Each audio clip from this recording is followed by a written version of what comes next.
Swadikap, good evening and welcome to Thai PBS English News Service. I'm Supachon Klinsuwan. After Thai PBS exposed the fact that ethnic Karens along the northern border have high amounts of lead contaminated in their blood levels due to non-quality kitchenware, the Thai Red Cross Society, Chulalongkorn Hospital and the private sector are now gathering standard kitchenware to donate to the locals. After Thai PBS revealed that lead-contaminated kitchenware along the border are slowly deteriorating the health conditions of locals, Thai Red Cross Society, Chulalongkorn Hospital, and members of the society are now donating high-quality kitchenware, lead-free of course, to 8,400 families along the border of Pak Province. Most of the recipients are poor Karen families who have young children. Scientists say receiving too much lead will deter children's growth and brain development. Meanwhile, another team of medics are planning to visit the area to offer medical services, especially to the young whose blood contains higher than standards amount of lead. Thai PBS was the first media organization to reveal that the average amount of lead in locals' blood levels living in Umpang district is higher than standards as a result of using cheap, low-quality kitchenware imported from neighboring countries to cook and contain their food.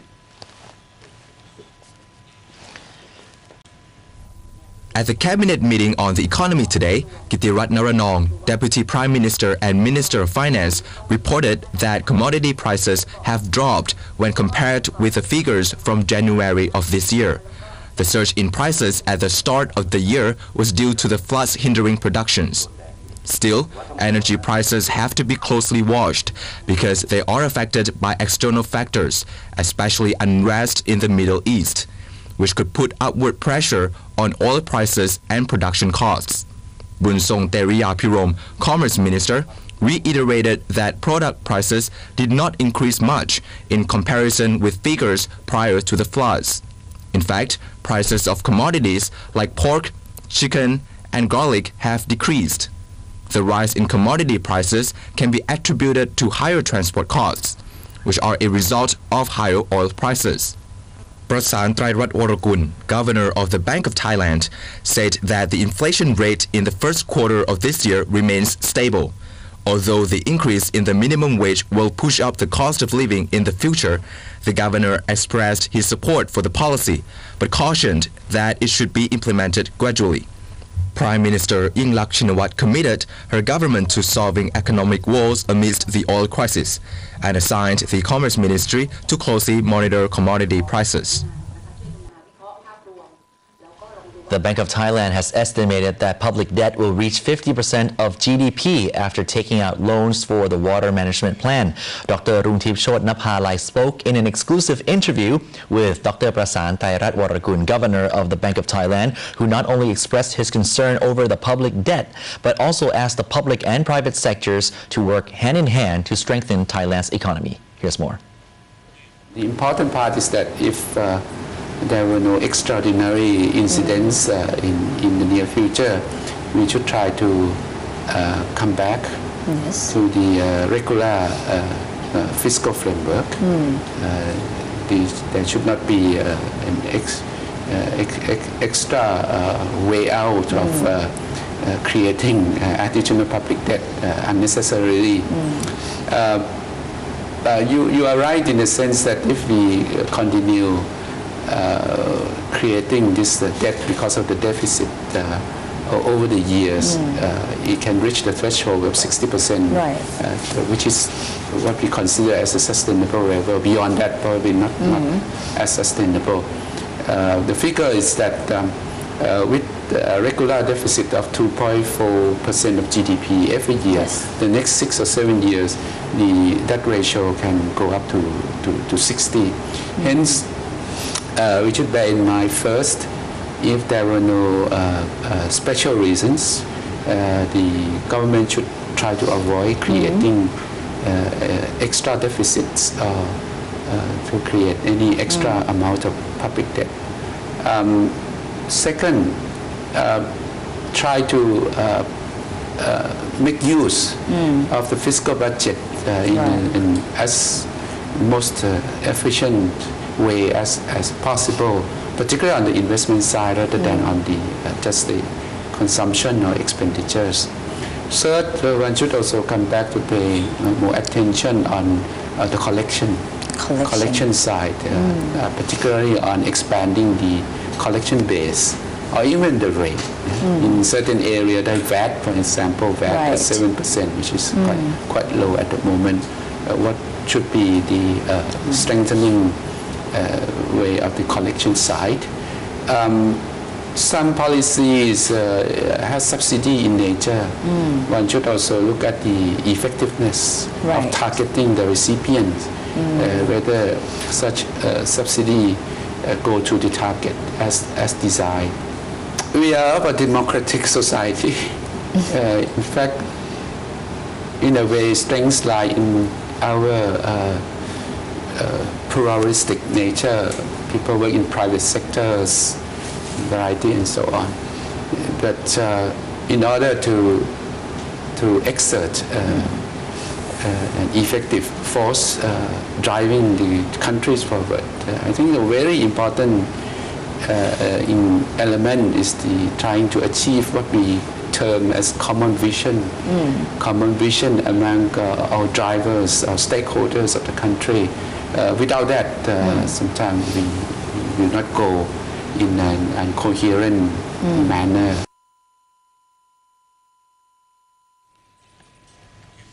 As the drought continues to affect the northern provinces, decreasing levels of water are also affecting not only the agricultural sectors, but also trade routes, and the sandbars of the Mae Kong River are now very close to the surface in Chiang Rai province, affecting international vessels' ability to navigate their way through. Recently, sandbars have emerged along the Mae Kong River as the water level continues to decrease, especially between the Chiang Saen district in Chiang Rai province and the Golden Triangle, where the borders of Thailand, Laos and Myanmar meet. The average water level of the river is only 1.2 meters, severely affecting water transportation of goods. People who trade along the border say that now ships can carry only 100 tons of product per trip, down from 250 to 300 tons in an effort to prevent the ships from getting stuck on the sandbar. Some traders have now decided to anchor the ships at the private deep-water ports, fearing damage to their ships. People in more than 40 villages in Vieng Chiang Rung district in Chiang Rai province are also affected by the drought, as the areas are located on highland. Currently, soldiers from the Armed Force Development Command are delivering water to assist the locals. Furthermore, the cattle in Mueang district in Phichit province have to be taken further to eat green grass, as the grass in their normal patches has died due to the water shortage. 4 districts in Phichit province have been declared drought-struck zones already. Wichai Saehe was the only one of the 4 drug dealers arrested, along with 2 million speed pills in Lampang province. As a vehicle the 4 were traveling in came up to a police checkpoint, the driver made a U-turn and escaped from the police. After a manhunt lasting several hours, 3 of the 4 suspects remain at large. Wichai reveals that the drugs came across the border in Chiang Rai and were destined for the central region. Meanwhile, many hospitals across the country found that cough syrup known as pseudoephedrine have been stolen from their drug stocks. Pseudoephedrine can be used as a precursor for producing methamphetamine pills. Police General Pasadi Papawat, Deputy Police Commander, insists that the Malaysian authorities have provided great cooperation in the extradition process of the Samui bombing suspect. However, it will be up to the Malaysian courts to decide whether they are sending back the bomber or not into the Thai custody. However, the lawyer of the alleged bomber says that his client is still innocent. Malaysian police took the 32-year-old Iranian bombing suspect to court to seek further detention of the suspect 1 month after he was arrested. This is to give time for the authorities in Thailand to gather enough evidence to formally propose extradition to the court.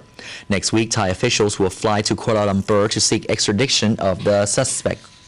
Massoud was on a plane departing Bangkok a few hours after a bomb went off in a house in Sukhumvit 71 and in the street, which blew off another suspect's leg. Masood's lawyer insists that he is innocent and wishes not to be transferred to Bangkok. According to that, if he's committed an offence here, they want him to be tried in Malaysia. And they don't want him to be sent back to Thailand. The Iranian suspect told the court he had nothing to do with the bombings. He claims Thai authorities may have got him mixed up with other terrorists who might have also spent time in Pattaya, and the reason he went to Malaysia was to do some shopping. The case will be heard again on April 16.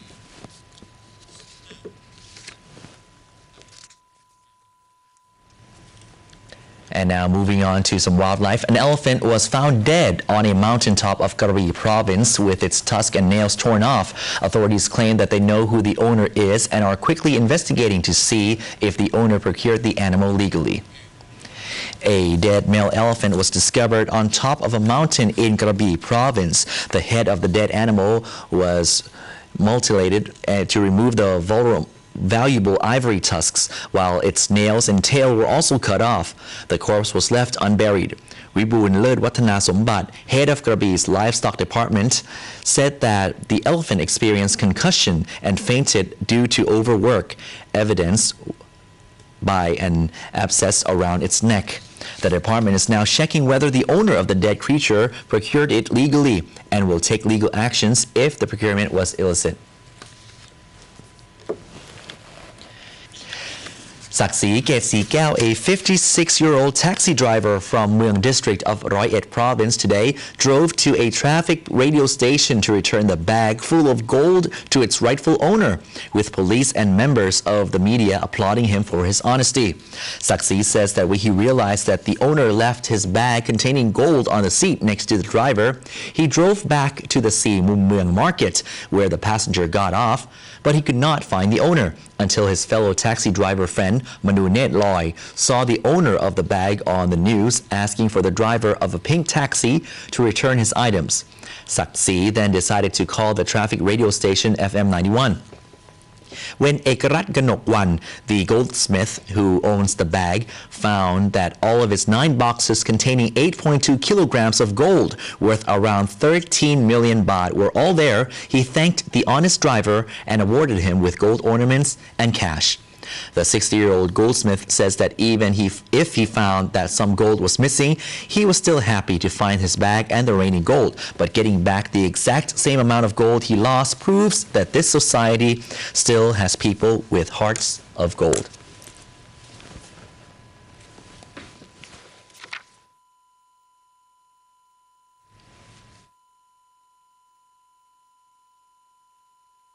And before becoming one of the world's hottest tourist attractions a few decades ago, Koh Samui was just another island in the Gulf of Thailand.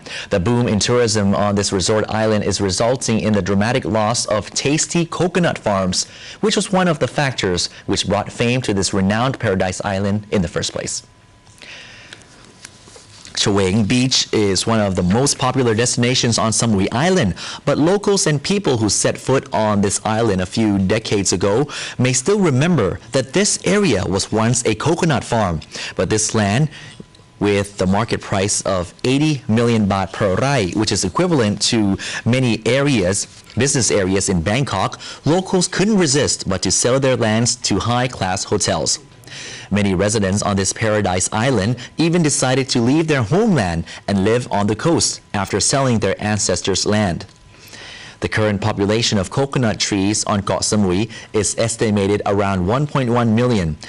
That may sound a lot, but this number is actually down by 500,000 compared to only 4 years back. Not to mention the abundant amount this island had before it became a star on the tourist guide map. Locals fear that sweet and tasty coconuts, once the symbol of Koh Samui, will soon be gone forever if the development of the tourist sector continues growing without direction and conservation of locals' way of life is left out. And that's it for this week's edition of Thai PBS English News Service. Hopefully we'll see you again next week. Enjoy the weekend. I'm Suwajong Klin Suwan. Sawasdee krap.